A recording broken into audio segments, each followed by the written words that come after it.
stand and speak and vote your conscience. Vote for candidates up and down the ticket who you trust to defend our freedom and to be faithful to the Constitution.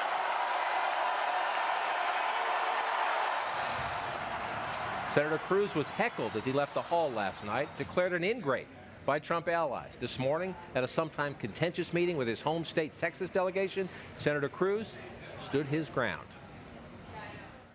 This is not a game. It is not politics. Right and wrong matters. We have not abandoned who we are in this country.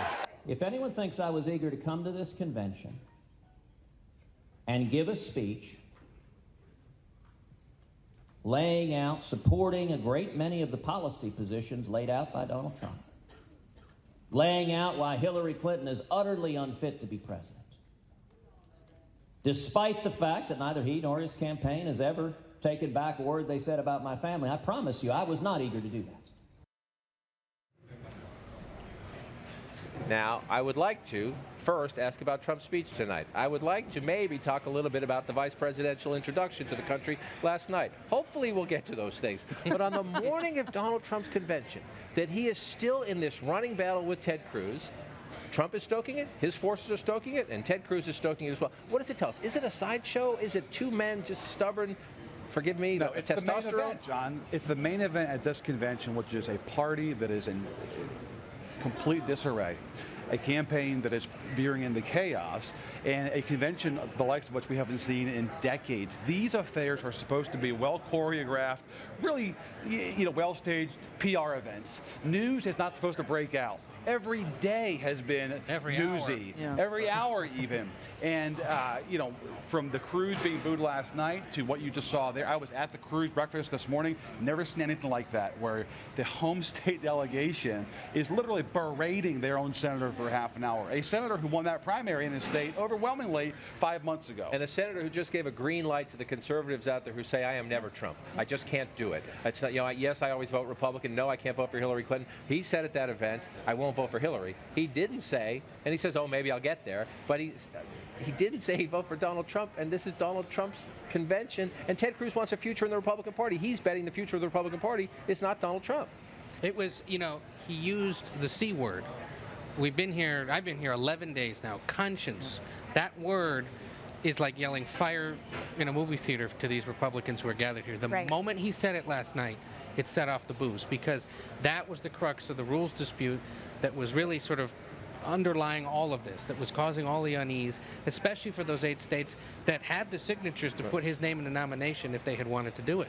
And so for him to do that and spark this after they thought it was over Tuesday night, I think is what makes a lot of these folks who don't like Cruz even more angry. That's why the speech was so different on the page than it was when he actually delivered it, because of that word, conscience, that, just all across the country, there's been this discussion among Republicans about whether or not they can support him or not. And for Ted Cruz to go out there and use that phrase, I mean, it's like a nuclear bomb that he was setting off. If you don't like Ted Cruz, the delivery of that speech, and I agree with you, is what reminded you of what you don't like about him in many ways. He is showy, he is about his own future, and so forth. If you don't like Donald Trump, you liked that speech a lot, because Ted Cruz, if you're a Republican who doesn't like Donald Trump, because that, I heard from a number of Republicans who are either never Trump or silently never Trump or whatever, who said, he stood out in a way that no one else who has opposed Trump within the party, including the state's governor, John Kasich, has not done. He took a real stand. But give him some credit. The first part of that speech was unlike anything he'd ever delivered. And it grabbed the room unlike anyone else had grabbed the room up until that point.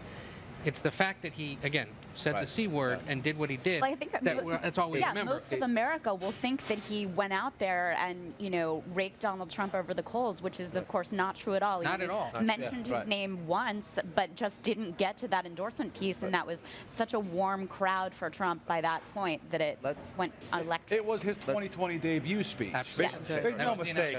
Look, Ted Cruz made his name in Texas and in Washington as a hardline, red meat, conservative Tea Party hero.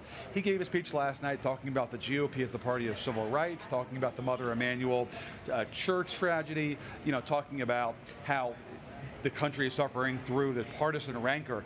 He was trying to sort of mainstream himself, create a statesman sheen around himself, because he wants to run again for national office. Well, let's hit the pause on this for a second, because I want to come back to this in a minute and get more into the two personalities and what it means for the Republican Party, which I think is the bigger question. But this is Donald Trump's big night. Yep. So let's actually get to tonight for a second. And everything about this convention, I know, it's silly me. Everything about this convention is strange and awkward. Last night was the vice presidential rollout. Mike Pence gave a good speech. He had the room on his hands. He was introducing himself to the country. Democrats will take issue with what he said, but he made a case for change. Secretary Clinton's the status quo. We are the change. His running mate came out. You want to talk about awkward? Air kissing is now the new. For those of you who don't know, Donald Trump is pretty much a germaphobe, getting him to shake people's hands this hard. He came out and air kissed his running mate. I don't know if we could show you that out there. But Mike Pence, in that speech, as we show you this awkward moment after, in that speech, Mike Pence gave a traditional Republican strength on foreign policy. Donald Trump will stand with our allies. Donald Trump will restore American integrity, a Reagan-esque speech about the place in the world. And Maggie, I guess right before this speech, you were having a conversation with Donald Trump in which, in this newspaper article here, he took 70 years of U.S. foreign policy and said, I'll think about it. In part, let me read from this here. This is a conversation with you and your colleague David Sanger. Can the members of NATO, David asked, including the new members in the Baltics, count on the United States to come to their military aid if they were attacked by Russia, and count on us fulfilling our obligations? Donald Trump, have they fulfilled their obligations to us? If they fulfill their obligations to us, the answer is yes. So if you're late on your rent and Russian tanks roll into the Baltics, you're on your own. Look, you have it right that everything, this is now the second extended, and the other one was longer, foreign policy conversation that David Sanger and I have had with Trump. And in both of them, he views every foreign policy treaty, approach, everything through the prism of a deal, of a financial deal, an economic deal. And he was approaching it very much this way. The problem is that, as you said, this upended not just 70 years of past practice, but what was said by his own vice presidential nominee later on in the evening. And however, this is what Trump thinks. I mean, what I came away, and it's not particularly different than what we have heard him say at other points. It is a sharper version, it is a more extreme version, but he has hinted about wanting changes within NATO. This is not.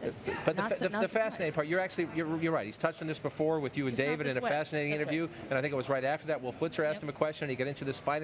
The American people, I think, are with Donald Trump. If he says, these countries are not spending as much as they should in their defense, they should contribute more to NATO. I think the American people are with Donald Trump when he says, I'm going to look at trade deals, and I might rip some of them up because I'm going to do better. But this NATO was Article 5. Article 5. Yeah, this is the premise of the West. This is the premise of post-World War II, Cold War, and post-9/11. The only time Article 5 has been invoked was to help us. That's right. When to go after the Taliban and Al Qaeda in Afghanistan, and he's essentially saying, I was joking last night with Jeffrey Lord, a Reaganite who's now in the Trump. This is like Ronald Reagan saying, Mr. Gorbachev, I would like you to tear down that wall, but Germany's behind on its NATO due, so leave it up a while. Look, it was very, very surprising to both of us. And you read the extended transcript, you can see the extended remarks of what he said. It will be interesting to see whether he gets at this at all in his remarks tonight. Right. My strong guess is that he would not. But it was, we have seen throughout this campaign a dichotomy between where some advisors hope Trump to go and where Trump is. And I think that this is just a fundamental, this is his view. He does have, he has been on two sides of a number of issues, but there are certain focal points over 30 years where he has just at a base level been fairly consistent, and sort of that the U.S. is being treated unfairly in some way or another has been one of them since he kicked off his Art of the Deal tour in 1987. This is in keeping with that, but it is very, very, very different.